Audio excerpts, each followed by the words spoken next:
Language learning opens doors we never knew existed. It's like getting a new set of eyes to see the world. Today, we're exploring how the simplest words can bridge the deepest cultural divides. You know what fascinates me about that? The way even basic greetings carry such different cultural weight across languages, like how hello versus hi isn't just about formality, it's about human connection. That's exactly right. And what's really interesting is how these fundamental building blocks of language, these simple greetings, numbers, and everyday words, actually shape how we think. Research shows that learning a new language can literally rewire our neural pathways. Well, that reminds me of the fascinating work by Dr. Ellen Bialystok showing how bilingual people actually develop stronger cognitive flexibility. Even learning basic vocabulary has measurable effects on brain structure. Speaking of cognitive development, let's talk about how numbers form this universal language. You know, mathematicians have found that nearly every culture developed counting systems based on groups of 5 or 10, likely because of our fingers. That's such an interesting point about human physiology influencing language. And it connects to how we organize time, too, doesn't it? Oh, absolutely. The 7-day week is this fascinating construct that crosses almost every culture. Though interestingly, some ancient civilizations like the Egyptians used a 10-day week. It really shows how these basic concepts we take for granted are actually quite complex cultural constructions. Hmm. That makes me think about how we attach such strong emotional associations to different days, like how Monday has this universal reputation across cultures as being, well, Monday. Right? And studies have actually shown that heart attacks increase by about 20% on Mondays globally. It's wild how these linguistic patterns can have such concrete physiological effects. That's fascinating. I had no idea the impact was that measurable.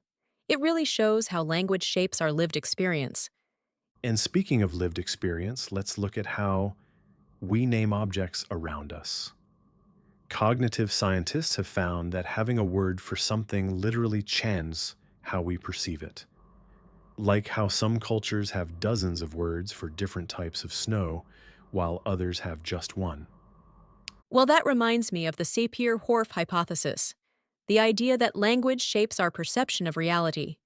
Even something as simple as naming a table or chair carries all these cultural assumptions about how we live.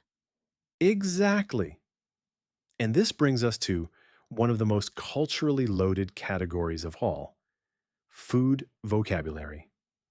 Did you know that studies show people actually taste food differently depending on what language they're speaking when they eat it? That's incredible. It really shows how deep the connection between language and experience goes. How does that work exactly? Well, researchers at the University of Wisconsin found that when bilingual people ate the same dishes while speaking different languages, they actually rated the flavors differently. It seems our linguistic framework literally shapes our sensory experience. You know what this reminds me of? How food words often become these powerful metaphors in different languages, like how bread and butter means something basic and essential in English. And that's not just coincidence. Anthropologists have found that about 60% of all cultures use food metaphors to describe personality traits, like calling someone sweet or saying they have sour disposition. That's such a perfect example of how language learning is really cultural learning too.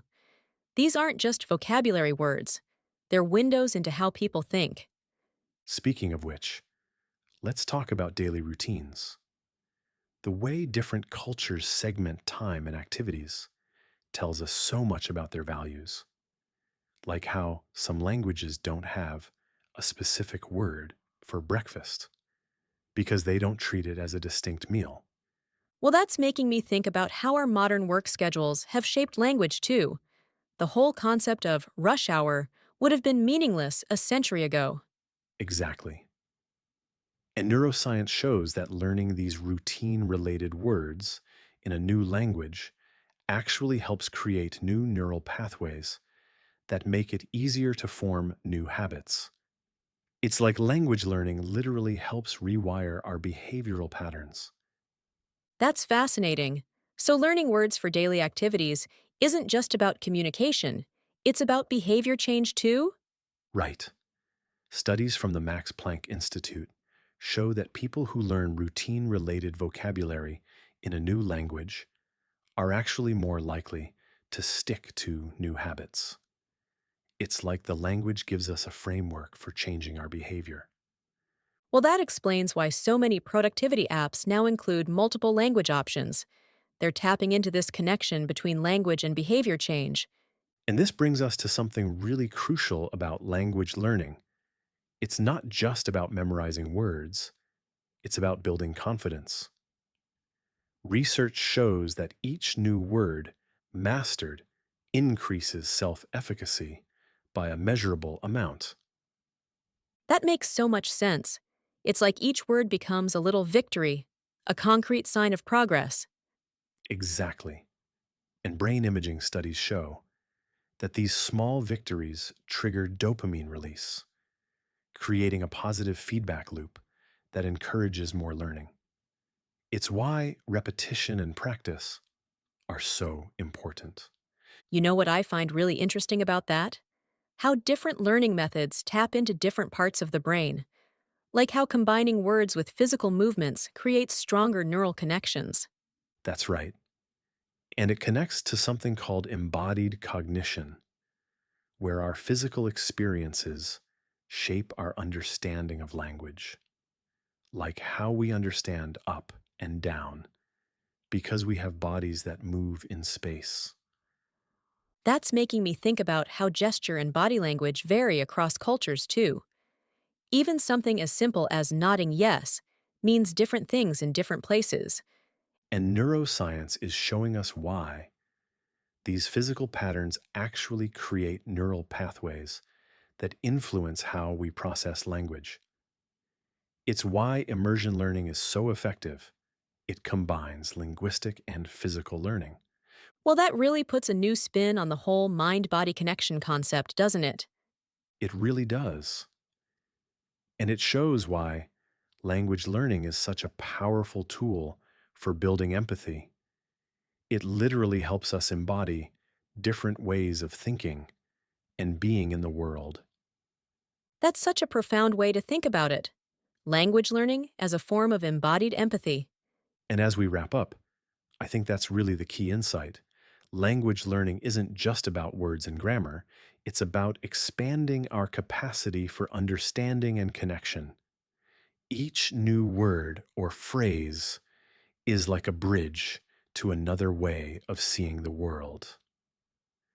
Well, that's certainly given me a whole new perspective on why these fundamental building blocks of language matter so much. Indeed, because in the end, language learning isn't just about communication, it's about transformation. It's about becoming more fully human by understanding more ways of being human.